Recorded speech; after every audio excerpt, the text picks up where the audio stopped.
উপমহাদেশের প্রখ্যাত আলেম বিশিষ্ট দার্শনিক হযরত মাওলানা আজিজুর রহমান নেসারাবাদী কায়েদ সাহেব হুজুর রহমতুল্লাহ ১৯৫৬ সালে এই মাদ্রাসা প্রতিষ্ঠা করেন। ওই সময় ঝালকাঠি পৌর এলাকার বাসন্দা গ্রামে একটি ক্ষুদ্র মক্তব হিসেবে যাত্রা শুরু করে বর্তমান এনএস মাদ্রাসাটি। কায়েদ সাহেব হুজুর রহমতুল্লাহ জীবদ্দশায় এই মাদ্রাসাটির দ্রুত প্রসার লাভ করতে শুরু করে। বর্তমানে কালের পরিক্রমায় বরিশাল বিভাগের মধ্যে এনএস মাদ্রাসাটি একমাত্র অনার্স মাস্টার্স পর্যায়ে শিক্ষা প্রতিষ্ঠানে রূপ লাভ করেছে। ১৯৯৪ সালে হুজুরের অনুমতিতে তার একমাত্র পুত্র ইসলামী শিক্ষা ব্যবস্থায় সর্বোচ্চ শিক্ষা লাভকারী পীরজাদা মাওলানা খলিলুর রহমান নেসারাবাদী মাদ্রাসার অধ্যক্ষ হিসেবে দায়িত্ব গ্রহণ করেন। দায়িত্বভার গ্রহণের পরেই অধ্যক্ষ খলিলুর রহমান মাদ্রাসার পরিচালনা পদ্ধতির আমূল পরিবর্তন, মাদ্রাসাটির আধুনিকায়ন ও যুগোপযোগী শিক্ষা পদ্ধতি গ্রহণ করলে ক্রমেই এনএস কামিল মাদ্রাসা দেশের মধ্যে একটি সেরা মডেল শিক্ষা প্রতিষ্ঠান হিসেবে পরিণত হয়। আজকে আমার এই প্রতিবেদনে ঝালকাঠি এনএস কামিল মাদ্রাসার সংক্ষিপ্ত ইতিহাস এবং অজানা কিছু তথ্য আপনাদের সামনে এখন শেয়ার করব। তো চলুন মূল আলোচনায় চলে যাওয়া যাক।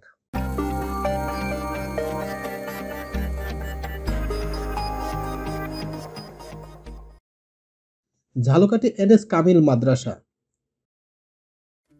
ঝালকাঠি এনএস কামিল মাদ্রাসা বা নেসারাবাদ কামিল মাদ্রাসা বাংলাদেশের বরিশাল বিভাগের ঝালকাঠি জেলা শহরে অবস্থিত বাংলাদেশের একটি স্বনামধন্য জাতীয় পর্যায়ের শিক্ষা প্রতিষ্ঠান। এটি ঝালকাঠি জেলার বাসন্দায় অবস্থিত। ১৯৫৬ সালে মাওলানা মোহাম্মদ আজিজুর রহমান নেসারাবাদী মাদ্রাসাটি প্রতিষ্ঠা করেন। এখানে দাখিল, আলিম, ফাজিল ও কামিল শ্রেণীতে পাঠদান শুরু করা হয়। এর দাখিল ও আলিম শিক্ষা কার্যক্রম বাংলাদেশের মাদ্রাসা শিক্ষা বোর্ড এবং ফাজিল ও কামিল ইসলামী আরবি বিশ্ববিদ্যালয়ের অধিভুক্ত। এই মাদ্রাসার ফলাফল খুবই ভালো, সবসময় সারা দেশের মধ্যে শীর্ষ স্থান দখল করে থাকেন। ঝালকাঠি এনএস কামিল মাদ্রাসার ইতিহাস। প্রখ্যাত আলেম হযরত মাওলানা মোহাম্মদ আজিজুর রহমান কায়েদ সাহেব ১৯৫০ সালে ফোরকানিয়া মাদ্রাসার নামে এর কার্যক্রম শুরু করেন। সেই সময় ঝালকাঠি পৌর এলাকায় বাসন্দা গ্রামে একটি ক্ষুদ্র মক্তব হিসেবে যাত্রা শুরু করে বর্তমান এনএস মাদ্রাসাটি। ১৯৬১ সালে মাদ্রাসাটি দাখিল ও ১৯৮৬ সালে কামিল হাদিস পর্যায়ে উন্নতি হয়। মাদ্রাসার সাবেক অধ্যক্ষ হযরত মাওলানা খলিলুর রহমান নেসারাবাদী মাওলানা আজিজুর রহমান নেসারাবাদীর একমাত্র ছেলে। ১৯৯৪ সনে দায়িত্ব গ্রহণের পর থেকে গভর্নিং বডির শিক্ষক মণ্ডলী অভিভাবকদের সহযোগিতায় মাদ্রাসার অবকাঠামোগত উন্নয়ন করার পরে বাংলাদেশের ইসলামী সাধারণ শিক্ষা জগতে দেশ সেরা প্রতিষ্ঠানে পরিণত লাভ করে। এই মাদ্রাসাটি ২০০৬ সালে ফাজিল ও কামিল ডিগ্রি প্রদানের জন্য ইসলামী ইউনিভার্সিটি কুষ্টিয়া অধিভুক্ত হয় এবং ২০০৬ সালে ইসলামী আরবি বিশ্ববিদ্যালয় ঢাকার অধীনে স্থানান্তরিত হয়। শিক্ষা কার্যক্রম। মাদ্রাসার দাখিল ও আলিম পর্যায়ে বিজ্ঞান ও মানবিক উভয় শাখা চালু আছে। ফাজিলের ২টি বিষয়ে অনার্সের সুযোগ রয়েছে এবং কামিল পর্যায়ে হাদিস, তাফসীর ও ফিকহ বিভাগ রয়েছে। মাদ্রাসায় ক্লাস নেওয়ার পাশাপাশি মাদ্রাসার আবাসিক হোস্টেলের ব্যবস্থা রয়েছে। আবাসিক ছাত্রদের জন্য বিষয়ভিত্তিক শিক্ষক রয়েছে। ছাত্রদের সার্বক্ষণিক তদারকি করার জন্য তাদের মাদ্রাসার ব্যক্তিগত তহবিল থেকে নিয়োগ করা হয়। শিক্ষার্থী ও শিক্ষকগণ।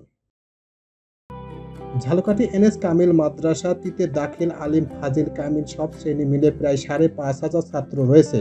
এখানে প্রায় শিক্ষক আছে প্রায় ১০০+ শিক্ষক। এছাড়া এখানে লেখাপড়া এবং মান এবং খাওয়া দাওয়ার মান এত সুন্দর যেটা কল্পনা করার বাইরে। শিক্ষার্থী এবং শিক্ষকগণ ছাত্রদের সাথে যেরকম ভালো ব্যবহার করতে হয় সবকিছু এই শিক্ষা প্রতিষ্ঠানে আছে। ঝালকাঠি এনএস কামিল মাদ্রাসার অবকাঠামোগত। নেসারাবাদী দরবার শরীফ।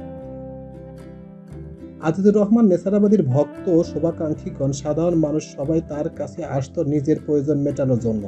অনেকেই আসতো পরামর্শ নিতে, অনেকেই আসতো দিনের ব্যাপারে ফতোয়া নিতে, আলোচনা শুনতে। এই সকল মানুষের সাথে কথা বলার জন্য তার একটি আলাদা স্থান প্রয়োজন ছিল। তাই তিনি মাদ্রাসার অভ্যন্তরে প্রতিষ্ঠা করেছিলেন দরবার শরীফ। এখানে তিনি সবার সামনে আলোচনা করতেন। এখানে সেই দরবার শরীফ রয়েছে। এখানে তার জীবনী নিয়ে আলোচনা অনুষ্ঠান হয়ে থাকে। নেসারাবাদের মাজার শরীফ। মাদ্রাসার অভ্যন্তরেই আজিজুর রহমান নেসারাবাদের কবরস্থ করা হয়। বর্তমানে এটা কিছু দর্শনীয় স্থান হয়ে গিয়েছে। মাদ্রাসার বহু মানুষ আসে এই মাজার দেখতে। এখানে এসে সবাই কবর জিয়ারত করে, নিজেদের জন্য, নেসারাবাদীর জন্য দোয়া করে। ঝালকাঠি এনএস কামিল মাদ্রাসার সুযোগ সুবিধা। মাদ্রাসাটি অত্যাধুনিক সুযোগ সুবিধা সম্বলিত একটি মাদ্রাসা। এর নিজস্ব জমির উপর সুবিশাল খেলার মাঠ রয়েছে, মসজিদ রয়েছে, লাইব্রেরি ভবন রয়েছে। মাদ্রাসার সবচেয়ে আকর্ষণীয় বিষয় হচ্ছে এই সুবিশাল মাঠ। এখানে ছাত্ররা অবসর সময় খেলাধুলা করে থাকে। মাদ্রাসাটির আকর্ষণীয় প্রধান ফটক কুষ্টিয়া ইসলামী বিশ্ববিদ্যালয় বাংলাদেশের প্রধান ফটকের আদলে তৈরি করা হয়েছে। নেসারাবাদ কেন্দ্রীয় জামে মসজিদ।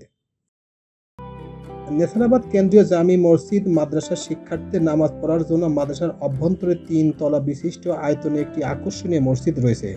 মাদ্রাসার আবাসিক ছাত্রদের 5 ওয়াক্ত নামাজ বাধ্যতামূলক এই মসজিদে আদায় করতে হয়। লাইব্রেরি কমপ্লেক্স ভবন। ঝালকাঠি এনএস কামিল মাদ্রাসা ছাত্রদের জন্য উন্মুক্ত একটি বিশাল লাইব্রেরি রয়েছে। এখানে ইসলামের ইতিহাস, বাংলাদেশের ইতিহাস, ইসলামী রাজনীতি, অর্থনীতি সহ সকল ধরনের বই পাওয়া যায়। ছাত্ররা এখানে এসে বই পড়তে পারে এবং প্রয়োজন অনুসারে এখান থেকে বই সংগ্রহ করতে পারে। শিক্ষা সহায়ক কার্যক্রম।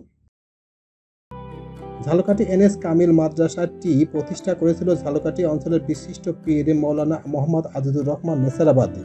তার জীবিত থাকাকালীন মাদ্রাসার অভ্যন্তরে একটি দরবার শরীফ প্রতিষ্ঠা করেছিলেন নিজের প্রয়োজনে। মাদ্রাসার সার্বিক তত্ত্বাবধান করার জন্য তিনি সবসময় মাদ্রাসায় অবস্থান করতেন। এই ছিল ঝালকাঠি এনএস কামিল মাদ্রাসার সংক্ষিপ্ত তথ্য এবং ইতিহাস। এছাড়া নেসারাবাদী দরবার শরীফ এবং নেসারাবাদী মাজার শরীফ সম্পর্কে সংক্ষিপ্ত কিছু তথ্য আপনাদের সামনে এখন শেয়ার করার চেষ্টা করলাম। প্রিয় ভিউয়ার্স, আমার এই তথ্য এবং ভিডিওটি যদি আপনাদের একটুখানি ভালো লেগে থাকে তাহলে অবশ্যই লাইক, কমেন্ট, শেয়ার করবেন এই ভিডিওটি। আর যারা এখনো আমার এই চ্যানেলটি সাবস্ক্রাইব করেন না তারা দ্রুত আমার এই চ্যানেলটি সাবস্ক্রাইব করে ফেলবেন। তো আজকে এই পর্যন্তই, সবাইকে ধন্যবাদ জানিয়ে এখানেই শেষ করছি। আল্লাহ হাফেজ।